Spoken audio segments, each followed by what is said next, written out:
अ, मागच्या लेक्चरला आपण हे बघितलं होतं.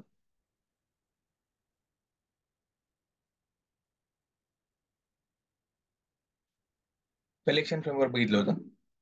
आणि कलेक्शन फ्रेमवर्क मध्ये आपण तीन गोष्टी मागच्या याला बघितल्या होत्या. आठवत असेल तर या तीन गोष्टी, तीन क्लासेस, लिस्ट, सेट आणि हॅशमॅप. आणि याचे कोड आपण केले होते, तिघांचे पण. तिघांचं पण थेरॉटिकली पण कंपॅरिझन आणि ऍक्च्युअल त्याचे कोड हे आपण केले होते. हम्म. याच्यामध्ये काही डाऊट्स असतील तर विचारा. याच्यात आणखीन आपल्याला एक वेगळी पद्धत बघायची आहे लिहिण्याची, आणि इटरेटर्स बघायचे आहेत. पण ते थोडं छोटंसं काम आहे, ते म्हणजे 10 मिनिटाचं काम आहे. पण आता आपण सुरू करतोय, तर एका फ्लो मध्ये पहिलं जो उरलेला पार्ट आहे तो आपण सुरू करू. ठीक आहे. तर आज पहिलं तर आपण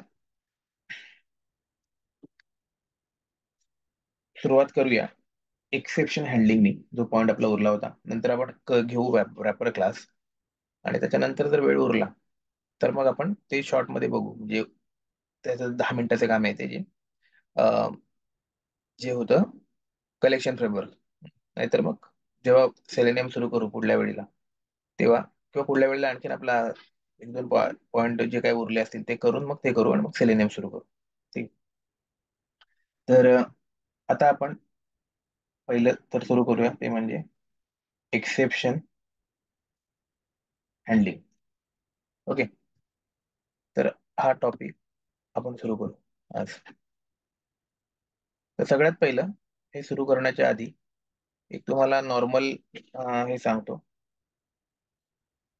फ्लो, एक काइंड ऑफ सिनेरिओ सांगतो. तो रिअल म्हणजे kind of real life scenario सारखा आहे. तो फक्त डोक्यात घ्या. तो सिनेरिओ एकदा तुम्हाला कळला की तुम्हाला हे एक्सेप्शन हँडलिंग काय असतं याचा अंदाज येईल. ठीक आहे. तर तो सिनेरिओ असा आहे, म्हणजे यातले जे कन्सेप्ट आहेत ते ऍज इट इज आपल्याला एक्सेप्शन हँडलिंग मध्ये वापरायचे आहेत. ठीक आहे. तसंच अज्युम करा की एक रोड चाललाय, असा एक रोड चाललाय, आणि या रोडवरून तुम्ही चाललेत. ठीक आहे.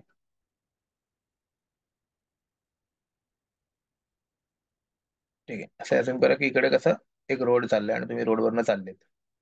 आणि एक असा पॉइंट आला, सगळे करा की कारनी तुम्ही एका रोडवरनं सरळ आपले चाललेत. रोड व्यवस्थित चालू होता, सरळ तुम्ही चालले होतात. पण एक असा पॉइंट आला की जिथे थोडासा रिस्की एरिया स्टार्ट झाला, म्हणजे काइंड ऑफ अ घाटाचा एरिया याच्यामध्ये स्टार्ट झाला. ठीक आहे. हा एकदम आला रिस्की एरिया. आणि मग त्याच्यानंतर एक पॉइंट असा आला इथं की जिथे हा जो रिस्की एरिया आहे जो आला होता तो संपला. हम्म? आणि इथे बघा हा पॉइंट, आणि इथून मग परत तुमचा नॉर्मल जो रोड होता तो स्टार्ट झाला. म्हणजे आधी तुम्ही असेच रोडनी चालत येत होता सरळ. त्याच्यानंतर काय झालं बघा, मध्ये या डॉटला पहिल्या रिस्की एरिया म्हणजे घाट स्टार्ट असा आहे, आणि तो एकदम रिस्की घाट आहे. आणि त्याच्यामध्ये एकदम शार्प आणि कसे टर्न्स आहेत, असा एखादा घाट सुरू झाला. आणि एक पॉइंट आला जिथे तुम्ही तो पूर्ण घाट कम्प्लीट केलात, आणि या पॉइंटला तो घाट किंवा तो रिस्की एरिया होता तो संपला. आणि मग परत तुमचा जो साधा नॉर्मल रोड आहे तो सुरू झाला. ठीक आहे. अशी सिच्युएशन बऱ्याचदा येते आपल्याला. तर आता हे जेव्हा सिच्युएशन असा रोड बनला, त्याच्यानंतर लोक असा रोड वापरायला लागले. त्याच्यानंतर असे गोष्ट आपल्या लक्षात आली की हा जो एरिया आहे रिस्की एरिया, याच्यामध्ये खूप सारे ऍक्सिडेंट्स व्हायला लागले. कारण शार्प टर्न मधून इकडनं इकडे दिसणार नाही वगैरे, हे सगळे इश्यू यायला लागले. त्याच्यामुळे इकडं प्रचंड ऍक्सिडेंटचं प्रमाण वाढलं. हे सगळे ऍक्सिडेंट स्पॉट बनून गेले. हा पूर्ण एरिया आहे ना, याच्यात पावलं पावली कुठे ना कुठं ऍक्सिडेंट व्हायला लागले. इथपर्यंत काही होत नव्हते, सगळं चांगलं चालू होतं. पण इथं या एरियामध्ये फार काही ऍक्सिडेंट व्हायला लागले. त्यामुळे यांच्या निदर्शनास आलं की इथे ऍक्सिडेंट होत तर काहीतरी फिक्स केलं पाहिजे, याला आपल्याला काहीतरी सोल्युशन दिलं पाहिजे. तर म्हणून आता सोल्युशन काय करायचं, तर इथे ऍक्सिडेंट होत आहेत, बोलल्यानंतर लोक मरायला लागली तिथं डायरेक्टली.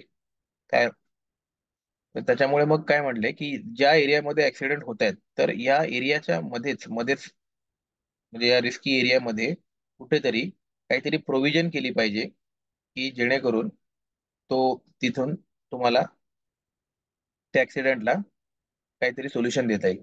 जसं की एखादं हॉस्पिटल असेल. ठीक आहे.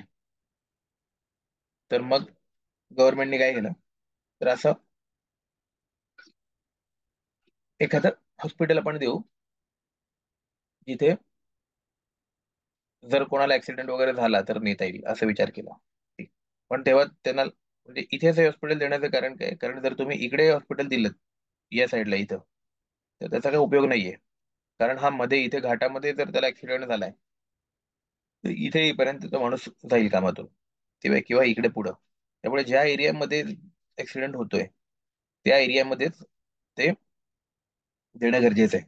ठीक आहे. त्याच्यामुळे त्यांनी ठरवलं की इथे एक हॉस्पिटल द्यायचं, म्हणजे उद्या कोणाला ऍक्सिडेंट झाला तर लगेच त्याला तिकडे नेता येईल आणि तो वाचेल. ठीक आहे. परत त्याला वाचून त्याला परत त्याचा प्रवास सुरू करता येईल.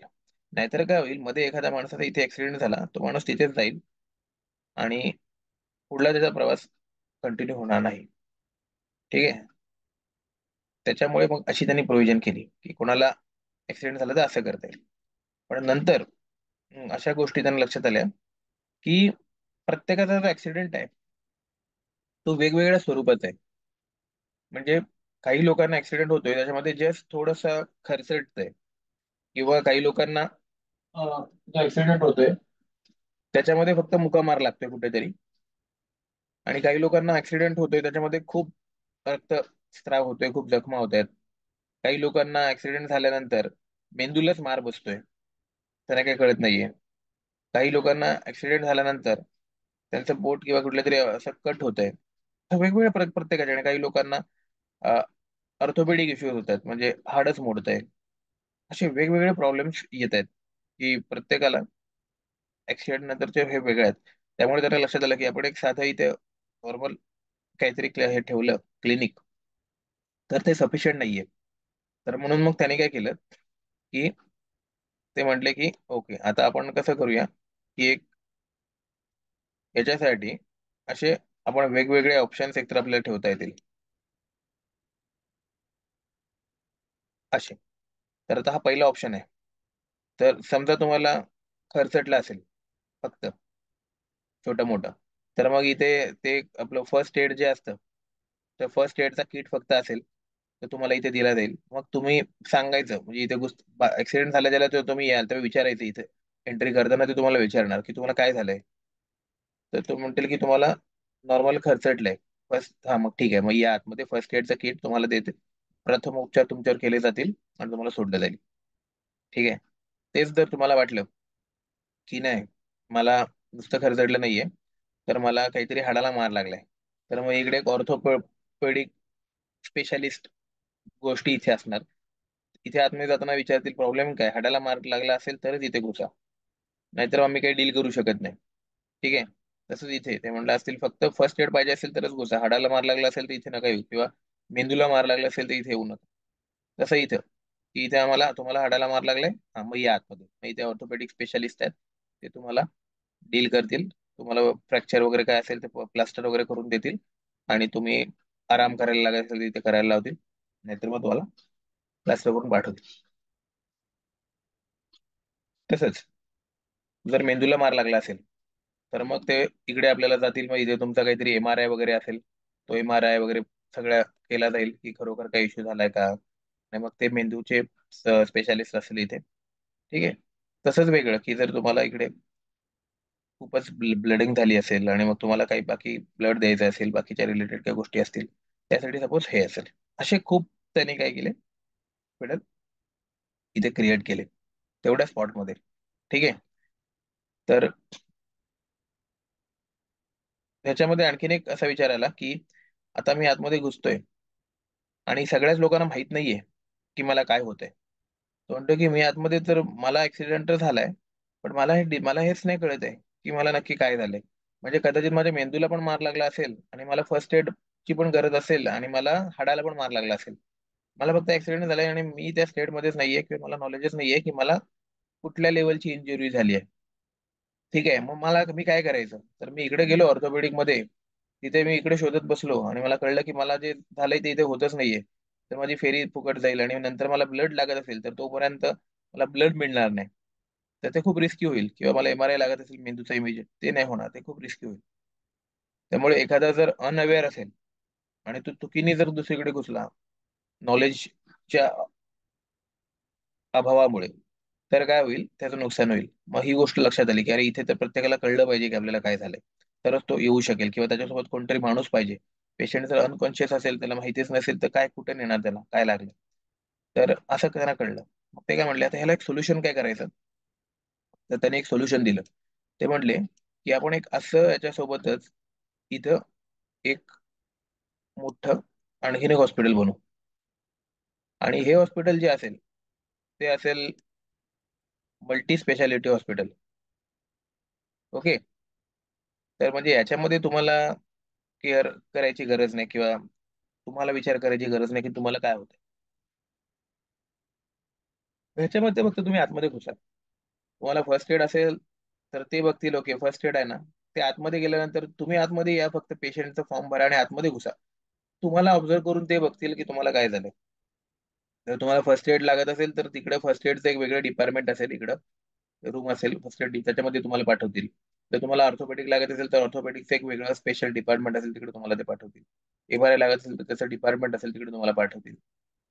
तर ते त्यांची त्यांची प्रोव्हिजन करतील की तुम्हाला कुठे पाठवायचंय. ठीक आहे.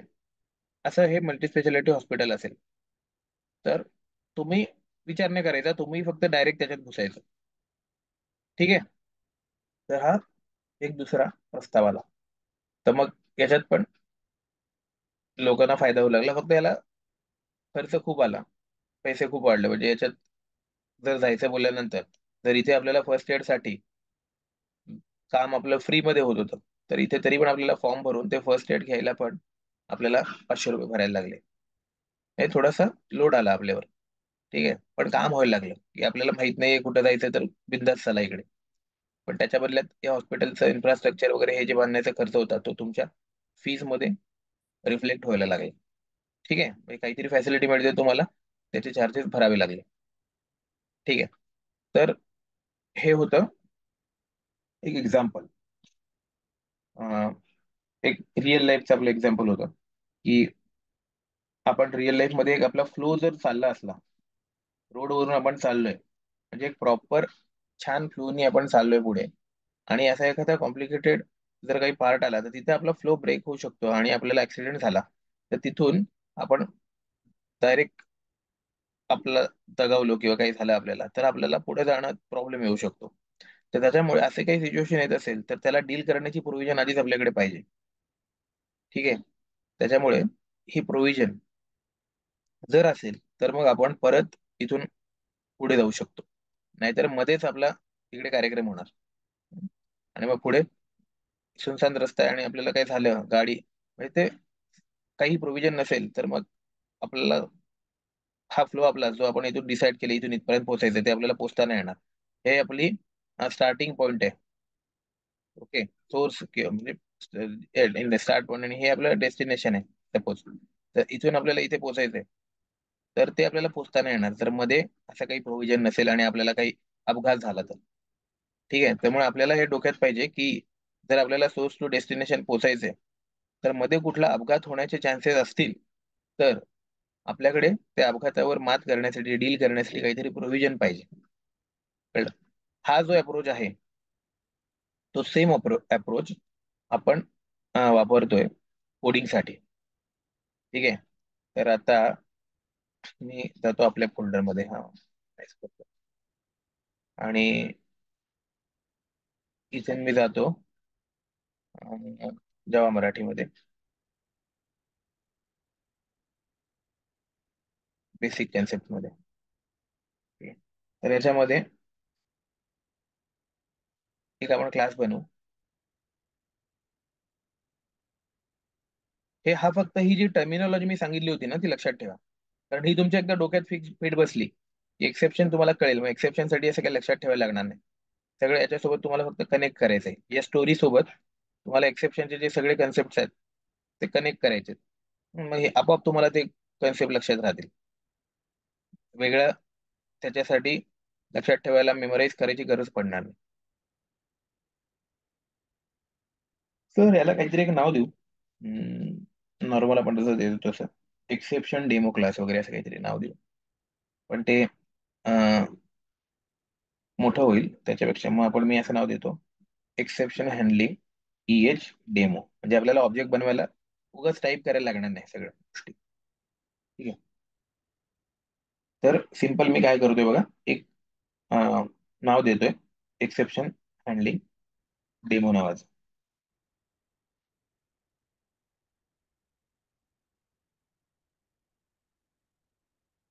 एक मिनिट.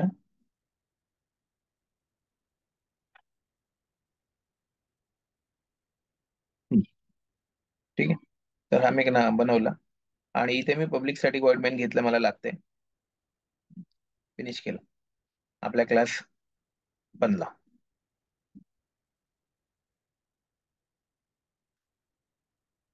डिलीट केलं. आता बघा, एक्सेप्शन हँडलिंग म्हणजे आता काय ते आता कोडिंग वाईज आपण समजावून घेऊ. की आपला प्रोग्राम सुरू झाला. हम्म. इथे समजा लाईन नंबर 6 आहे. फॉर एक्झाम्पल इथून आपला एक प्रोग्राम सुरू होतोय. ठीक आहे. आणि खाली खाली आपला प्रोग्रामचा इथे मध्ये कोड आहे असं अज्युम करा. इथे मध्ये आपण कोड लिहिलाय. ठीक आहे. आणि आपला हा कोड असा प्रोग्राम इथपासून इथपर्यंत लाईन नंबर 18 पर्यंत आपला कोड लिहिलाय. Line number 6 to line number 18 आपण काय केलंय, कोड लिहिलाय. ठीक आहे. आणि हा कोड 6 पासून 18 पर्यंत एक्झिक्यूट झाला पाहिजे. पब्लिक स्टॅटिक वॉइड मध्ये तो घुसला की कंपायलेशन स्टार्ट करेल ना. तर 6 मध्ये एक लाईन असेल, 7 मध्ये, 8 मध्ये, असा फ्लो एक एक लाईन करत करत करत कंपायलर पुढे जाईल आणि एक्झिक्यूट करेल. प्रत्येक लाईन तो रीड करेल, त्याला तो कन्वर्ट करेल. कंपायलेशन प्रोसेस तुम्हाला माहिती आहे आता. ठीक आहे. त्यातमध्ये सगळी प्रोसिजर होईल. आणि मग तो हळू एक एक लाईन करत करत लाईन नंबर 18 लास्ट लाईन असेल या ब्लॉक मधली. आणि हा कोड पूर्ण एक्झिक्यूट होईल आणि मग तो बाहेर पडेल मेनच्या. अशा प्रकारे आपल्याला स्टार्ट टू एंड म्हणजे 6 आपला स्टार्टिंग पॉईंट होता. जर तुम्ही इकडे बघाल तर 6 म्हणजे आपला स्टार्टिंग पॉईंट होता एस, आणि डी म्हणजे आपला डेस्टिनेशन पॉईंट होता. ठीक आहे. तर तो 6 म्हणजे स्टार्टिंग म्हणजे एस आणि 18 म्हणजे डी. ठीक. तर असं असेल कदाचित, म्हणजे कोड आपण लिहिला असेल. पण काय झालं, मध्येच सपोज असं असेम करा की लाईन नंबर 13 वर असा एक कोड आला, असा एक मॅच आला कोडचा, की जिथे काहीतरी एक्सेप्शन येण्याची चिन्ह, अपघात होण्याची चिन्ह निर्माण झाली. ठीक आहे. तर तो अपघात आपण इकडे म्हणत होतो, तो म्हणजे त्याला आपण म्हणतो इकडे एक्सेप्शन. एक्सेप्शन काय आहे ते आपण बघू आता. पण पहिलं तर एक लक्षात घ्या की काहीतरी असा अपघात होण्याची चिन्ह जो हा आपण रिस्की एरिया म्हणतो, तो लाईन नंबर 13 वर आला. आणि हा रिस्की एरिया जो होता तो, मला इथे कळलं की लाईन नंबर 13 मधला जो कोड आहे तो फार रिस्की आहे आणि तो अपघात घडवून आणू शकतो. आणि इथे जर अपघात घडला तर मी लाईन नंबर 14 ला पोहोचणारच नाही. इथेच माझं काहीतरी होईल आणि याच्यातून मला बाहेरच नाही पडता येणार. आणि मग पुढं लाईन नंबर 14 ला येऊन पुढं 18 म्हणजे या डॉटच्या पुढे जाऊन, डॉट म्हणजे आता इथे बघा, हा डॉट म्हणजे काय आहे, तर लाईन नंबर 13 आहे. ठीक आहे. हा डॉट टू हा डॉट हा म्हणजे लाईन नंबर 13 आहे. मग याच्या पलीकडे मला जायचं असेल इथून, तर लाईन नंबर 14 ला जर यायचं असेल तर मला पहिला हा जो मधला रिस्की आहे तो हँडल केला पाहिजे. तो अपघात जर मला इथे लाईन नंबर 13 ला होणार आहे तर त्याला कसं डील करायचं याचा मला आधीच विचार केला पाहिजे. नाहीतर मी लाईन नंबर 14 ला पोहोचून पुढे आपल्या डेस्टिनेशन पर्यंत पोहोचू शकणार नाही. ठीक आहे. तर हा सिंपल एक विचार आहे एक्सेप्शन हँडलिंगचा. तर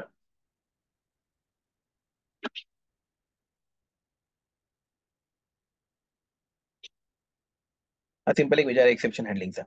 तर याच्यामध्ये प्रोग्रामचा फ्लो कुठे ब्रेक नाही झाला पाहिजे, हा मेन विचार आहे. हम्म. कुठल्या तरी रिस्की कोड पॅचमुळे जिथे अपघात होण्याची शक्यता आहे. जसं आपला प्रवासाचा फ्लो कुठे ब्रेक आपण होऊ देत नव्हतो रिस्की रस्त्यामुळे. ठीक आहे. तर हा अप्रोच लक्षात घ्या कसं आहे. तर पहिला तर आपल्याला अप्रोच समजला की आपण काय करणार आहोत याच्यामध्ये. ठीक आहे. तर एक सेकंद.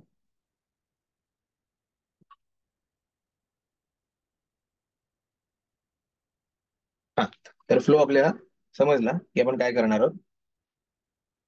तर आता आपण थोडस जाऊन एक्सेप्शन हँडलिंग जो कन्सेप्ट होता, पहिले तर थोडस कन्सेप्ट बद्दल बघू, की हे जे कीवर्ड्स म्हणजे आपण बोलतोय एक्सेप्शन हँडलिंग, ठीक आहे, ते थोडं टेक्निकली त्याला आपण डील करायला बघू. हे तुम्हाला कळलं आणि त्याच्यात मी फ्लो वाईज पण तुम्हाला दाखवला. आता थोडस टेक्निकली आपण बघू की exception handling in Java actually काय आहे. ओके, ठीक आहे. तर एक्सेप्शन हँडलिंग इन जावा जे आहे, ते एक असं मेकॅनिझम आहे जे तुम्हाला ज्या रन टाइम कुठल्या एरर्स येतात ते हँडल करायला एक काहीतरी प्रोव्हिजन देतं, जेणेकरून काय होईल तर तुमच्या प्रोग्रामचा जो फ्लो आहे तो कायम राहील. ठीक आहे. तर याच्यासाठी पहिलं तर तुम्हाला थोडस हे माहिती पाहिजे की जे एक्सेप्शन हँडलिंग असतं ते कुठे असतं. ठीक आहे. तर जावाच्या लँग पॅकेजमध्ये एक क्लास असतो. हं. त्या क्लासचं नाव आहे थ्रोवेबल. ठीक आहे. एक थ्रोवेबल नावाचा क्लास आहे. तर या क्लास मध्ये काय असतं तर तुमचं एक्सेप्शन नावाचा एक आणखीन क्लास असतो. ठीक आहे. ते थ्रोवेबल मध्ये एक्सेप्शन नावाचा क्लास असतो आणि याच्यामध्येच या क्लासमध्ये पुढं म्हणजे आता आता हिरार्ची टाईप याच्याकडे बघा, एक एरर नावाचा पण क्लास असतो. ठीक आहे. तर आता याच्यामध्ये जर तुम्ही बघितलं तर एक्सेप्शन आणि एरर याच्यामध्ये फरक आहे.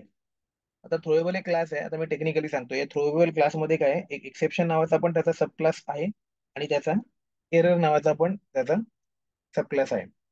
तर एक्सेप्शन आणि एरर मधला फरक काय आहे?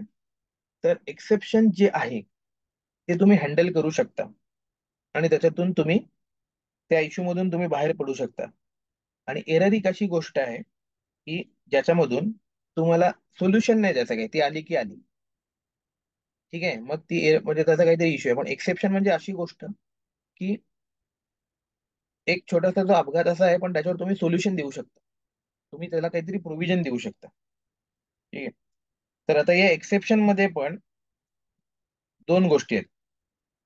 तर एक एक्सेप्शन्स असतात ते म्हणजे असतात चेक्ड एक्सेप्शन्स असतात आणि दुसरे एक्सेप्शन्स असतात ते म्हणजे अनचेक्ड एक्सेप्शन्स असतात. ठीक आहे. तर हे या एक्सेप्शनचे दोन पार्ट झाले, चेक्ड आणि अनचेक्ड. तर एक्सेप्शन म्हणजे आता मी तुम्हाला काय सांगितलं, तर ही अशी सिच्युएशन की काहीतरी असा अपघात होतोय पण ज्याच्यात तुम्ही मरत नाही आहात, तुम्ही स्वतःला वाचवण्याचे तुमच्याकडे चान्सेस आहेत. कळलं. आणि ते तुम्ही प्रोव्हिजन करून यातून बाहेर पडू शकता. आणि एरर म्हणजे काय, की असं काही करण्याचं सोयच नाही की इकडे जर एरर म्हणजे तो जर घर असेल तर तुम्ही डायरेक्ट मेलातच, ते हँडल नाही होऊ शकत. ठीक आहे. तर त्याला म्हणतात एक्सेप्शन. की रन होत असताना, रन टाइम होत असताना असा काहीतरी इश्यू येणं की ज्याने प्रोग्रामचा फ्लो तुटू शकतो पण तो हँडल होऊ शकतो, त्याला म्हणतात एक्सेप्शन. ठीक आहे. आता म्हणजे ही थोडक्यात एक्सेप्शन जे असतात त्या दोन्ही पण तसं बघायला गेलं तर रन टाइम एररच असतात, पण एक्सेप्शनला डील करता येऊ शकतं आणि एरर अशा वेगळ्या कॅटेगरीमध्ये असतात की ज्यांना डील करता येत नाही. तर आता हा जावाचा पार्ट आहे थोडासा, त्यामुळे याच्या एकदम डिटेलमध्ये आपण जायचं नाही. आपण एक्सेप्शन हँडलिंग, कारण हा एवढा एक्सेप्शन हँडलिंग हा एवढा वास्ट पार्ट आहे की जर तुम्ही हा पार्ट पूर्णच्या पूर्ण आपल्याला करायचा असेल तर याच्यामध्ये आपल्याला एक, आपण जर 15 तास 20 तास जरी हे केलं, म्हणजे तसे आहेत, म्हणजे मी एक्सेप्शनचे जे व्हिडिओज बघितले होते ते 15-15 20-20 तासाचे पण व्हिडिओ मी केले होते जेव्हा मी सुरुवात केली होती जे म्हणजे जावाची वगैरे तेव्हा. पण ते आधी मी डेव्हलपमेंटसाठी ट्राय करत होतो. जेव्हा मी इंडस्ट्रीत पहिल्यांदा यायचं केलं तेव्हा आधी तर जावा डेव्हलपर बनायचं होतं, त्याच्यामुळे मी पहिलं जावा डेव्हलपमेंटचं माझा चालू होता. तर तेव्हा मी डेव्हलपर पॉईंट ऑफ व्ह्यू करायचो, तर तेव्हा त्या सगळ्या पॉईंट ऑफ व्ह्यू ते करायला लागायचा अभ्यास. ठीक आहे. तर पण आपल्या टेस्टिंगसाठी म्हणजे आपल्या ऑटोमेशन टेस्टिंगसाठी त्या गोष्टी आपल्याला लागत नाही. आपल्याला फक्त एवढंच माहिती असायला लागतं की आपल्या कोडमध्ये कुठेतरी जेव्हा अशी प्रोव्हिजन येतं तेव्हा ते एक्सेप्शन हँडल कसं करायचं. बेसिक जे कीवर्ड्स आहेत आपले, ट्राय आणि कॅच, ते वापरून ते हँडल कसं करायचं, आणि जर चेक्ड असेल तर थ्रोज वापरून ते हँडल कसं करायचं, एवढ्या गोष्टी तुम्हाला फक्त कळल्या. आणि तुम्ही इंटरव्ह्यू तुम्हाला एवढंच विचारणार की ओके एक्सेप्शन कसं हँडल करता दाखव. मग ट्राय क्लॅच वापरून तुम्ही हँडल करून दाखवायचं आणि थ्रो वापरून. तर ते फक्त तुम्हाला ते कीवर्ड्स माहिती असणं आणि मग त्याच्यामधला लॉजिक माहिती असणं की ट्राय आणि क्लॅच मध्ये कसं लॉजिक आहे, ट्राय कॅच फायनली मध्ये कसं लॉजिक आहे वगैरे, हे तुम्हाला माहिती असणं. तर या गोष्टी फक्त गरजेचं आहे. ठीक आहे. तर त्यामुळे या तेवढ्या डिटेलमध्ये आपण जायचं नाही एक्सेप्शन मध्ये. खूप म्हणजे खूप वास्ट टॉपिक आहे एक्सेप्शन हँडलिंग. आपण फक्त आपल्याला सेलेनियमला लागतोय तेवढ्या पुरता घ्यायचा, आणि कुठल्या पण जर सेलेनियमला सिच्युएशन आली तर ती हँडल आपल्याला करता येते कोड वापरून. हे आपल्याला सांगायचं की आपण कशी हँडल करतोय, कुठं काय वापरतोय, हे फक्त आपल्याला सांगायचं. ठीक आहे. तर आता एक्सेप्शन मध्ये बघा दोन पॉईंट आहेत, चेक्ड एक्सेप्शन आणि अनचेक्ड एक्सेप्शन. तर चेक्ड म्हणजे काय, तर असे एक्सेप्शन जे कंपायलरनी ऑलरेडी हँडल करून ठेवलेत. कंपायलरने ऑलरेडी हँडल करून ठेवलेत, आपल्याला ते हँडल करण्याचा विचार नाही करायचा. आपल्याला फक्त कंपायलरकडे ते द्यायचे आहेत, बाबा आता हे घे, हे ऑलरेडी तुमचे चेक्ड वाले आहेत, तर घे आणि तुम्ही हँडल कर, तू हँडल कर यांना, असं कंपायलरला आपल्याला सांगायचंय. तर त्यांना म्हणतात चेक. आणि अनचेक मध्ये असे एक्सेप्शन्स येतात, असे एरर्स येतात किंवा असे मधले अपघात येतात की ज्या कंपायलरने हँडल नाही केले. ते म्हणतो हे मी आधीच हँडल करून नाही ठेवत आहे, हे जेव्हा येतील तेव्हा त्यांना हँडल करण्याची जबाबदारी तुमची आहे. त्याच्यासाठी ज्या मेथड्स मी तुम्हाला देतो, त्याच्यासाठीच्या मेथड्स आपल्या रेडीमेड आहेत सगळ्या, पण त्या वापरण्याची आणि ते हँडल करण्याची जबाबदारी तुमची आहे. ट्राय आणि कॅच ब्लॉक लावण्याची जबाबदारी तुमची आहे. ठीक आहे. तर हे याच्यामधला हा फरक आहे एक्सेप्शन मधला, चेक्ड आणि अनचेक दोन्ही पण आपण बघणार आहोत. आधी आपण अनचेकनी सुरुवात करू. ठीक आहे. आणि मग चेक कसं होतं ते एका एका लाईन मध्ये तो आपल्याला दाखवता येतं. ठीक आहे. तर आता हे फक्त थ्रोएबल एक याच्यासाठी म्हणजे थिअरीचे तुम्ही जेव्हा अभ्यास कराल तेव्हा फक्त तेवढं लक्षात ठेवा की थ्रोएबल एक क्लास आहे, त्याचे सब क्लासेस आहेत. थेरोटिकली सांगायचं झालं तर. तर आता आपण परत एक्सेप्शन हँडलिंग हा जो कन्सेप्ट होता त्याच्याकडे येऊ. तर काय बघितलं होतं, एक्सेप्शन हँडलिंग ही अशी प्रोव्हिजन आहे जावाकडनं की ज्या रन टाइम्स एरर येतात आणि जर फ्लो आपला जो आहे त्याला ब्रेक करतात, तर त्यांना हँडल करण्यासाठी जी प्रोव्हिजन आहे जावाने दिलेली ती म्हणजे एक्सेप्शन हँडलिंग. ओके. तर आता जर तुम्ही एक्सेप्शनचा ऍक्च्युअल मिनिंग बघाल की काय असतं, तर एक्सेप्शन म्हणजे थोडक्यात की व्हॉट इज एक्सेप्शन असं विचारलं लॉजिक म्हणजे आपल्या कन्सेप्च्युअली, तर एक्सेप्शनचा अर्थ आहे की अशी कुठली पण ॲबनॉर्मल कंडिशन तुम्हाला येते की जी आली नाही पाहिजे. ओके. ॲबनॉर्मल म्हणा किंवा अनएक्सपेक्टेड म्हणा, अशी एक कंडिशन येते. अचानक काहीतरी होतं की जे तुम्ही एक्सपेक्ट केलं नव्हतं. तुम्ही असं एक्सपेक्ट केलं होतं तुम्ही स्मूथ सगळं आपला प्रवास घडणार आहे, पण अचानक कोणतरी काहीतरी असं होतंय की जे तुम्ही अपेक्षित केलं नव्हतं. समोरनच कोणतरी उलटा डायरेक्ट येतोय, काहीतरी होतंय की जे तुम्ही अझ्युम केलं नव्हतं. ठीक आहे. तर अशी कंडिशन येते की जी ॲबनॉर्मल आहे, जी तुम्ही अझ्युम केलेली नव्हती की हे फ्लो मध्ये येऊ शकेल. तर त्याला ऍक्च्युली म्हणतात एक्सेप्शन. म्हणजे आता टेक्निकली सांगण्यापेक्षा नॉर्मल आपल्या इंग्लिश पॉईंट ऑफ व्ह्यू जर बघाल, वर्डचा मिनिंग पॉईंट ऑफ व्ह्यू बघाल, तर त्याला एक्सेप्शनचा अर्थ हा आहे. ओके. तर त्याच्यामुळे जावामध्ये बघाल तर अशी एक इव्हेंट घडते, कुठली तरी कंडिशन घडते की ज्याच्यामुळे जो प्रोग्रामचा नॉर्मल फ्लो आहे तो डिस्टर्ब होतोय. ओके. तर त्याला म्हणतात एक्सेप्शन. तर एक्सेप्शन हा आपण काइंड ऑफ एक ऑब्जेक्ट बनवतो आणि ज्याला आपण रन टाइम हँडल करतो. ठीक आहे. तर हे म्हणजे जावाच्या पॉईंट ऑफ व्ह्यू जर आपण झालं तर याला एक्सेप्शन म्हणतात. तर थोडक्यात एक्सेप्शन या काइंड ऑफ रन टाइम येणाऱ्या ॲबनॉर्मल कंडिशन्स किंवा एरर्स आहेत, यांचं सोल्युशन आहे. हा, आता याचे खूप टाईप आहेत एक्सेप्शनचे. तर हे टाइप्स पण आपण थोडेफार बघू. अं,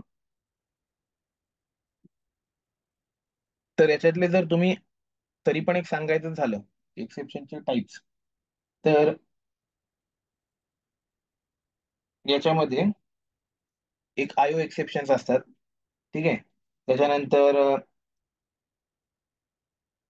एसक्यूएल एक्सेप्शन्स असतात. ओके. त्याच्यानंतर क्लास नॉट फाउंड एक्सेप्शन असतात. असे वेगवेगळे एक्सेप्शनचे टाइप्स आहेत, ते आपण पुढे बघू, पण जस्ट एक थेरॉटिकल म्हणून सांगितलं. तर आता आपण ऍक्च्युली बघू की म्हणजे आता आपण कोडमध्ये जाऊ आणि ऍक्च्युली प्रॅक्टिकली बघू की एक्सेप्शन कसं येते. आणि तिथे आपण एखाद दोन एक्सेप्शनचे जे टाइप्स आहेत ते आपण काय करू, हँडल करायचा ट्राय करू. ओके. ठीक आहे. तर आपण आता आपल्या कोडमध्ये जाऊया. इथे आपण आता काय करूया, तर एक आपण सिम्पल एक्झाम्पल घेऊ की ज्याच्यामध्ये आपल्याला एक्सेप्शन येऊ शकेल. ठीक आहे. तर इथे आपण सगळ्यात पहिलं हँडल करू ते म्हणजे एक्सेप्ट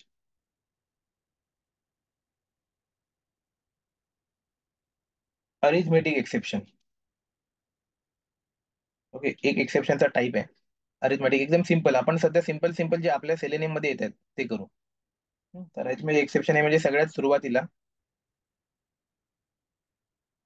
जे येणारं एक्सेप्शन आहे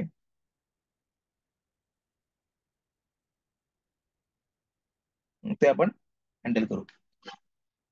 त्यानंतर आणखीन पण एक्सेप्शन्स काही बघू की जे आपल्याला हँडल करायचे आहेत. जसं की अरिथमॅटिक करू. त्याच्यानंतर दोन तीन करू, जमलं तर वेळ असेल तर आपल्याला. दुसरं म्हणजे जे रेग्युलर आपल्या मध्ये मध्ये येतं ते म्हणजे आपण सारखी स्ट्रिंग वापरतो म्हणून एक नंबर फॉर्मॅट एक्सेप्शन येतं, ते पण आपण हँडल करायचं ट्राय करू. हम्म. त्याच्यानंतर एक एक्सेप्शन येतं ते म्हणजे कॉमन येणारं अरे, एक्झॅक्ट मला नाव आठवत नाही, अरे आउट ऑफ बाउंड एक्सेप्शन येतं. ठीक आहे. स्पेलिंग मध्ये आणि सगळ्यात काहीतरी चूक असेल ना, तर हे एक्सेप्शन पण आपण हँडल करायला ट्राय करू. तर अशा काही जे एक्सेप्शन्स आहेत ते आपण कसे हँडल करायचे ते या कोडमध्ये आपण बघू. ठीक आहे.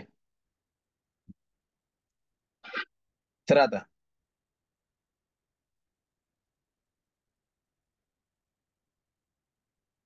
ठीक आहे. तर आता तुम्ही समजून घ्या की लाईन नंबर 12 पासून आपला फॉर एक्झाम्पल कोड सुरू होतोय असं आपण अज्युम करू.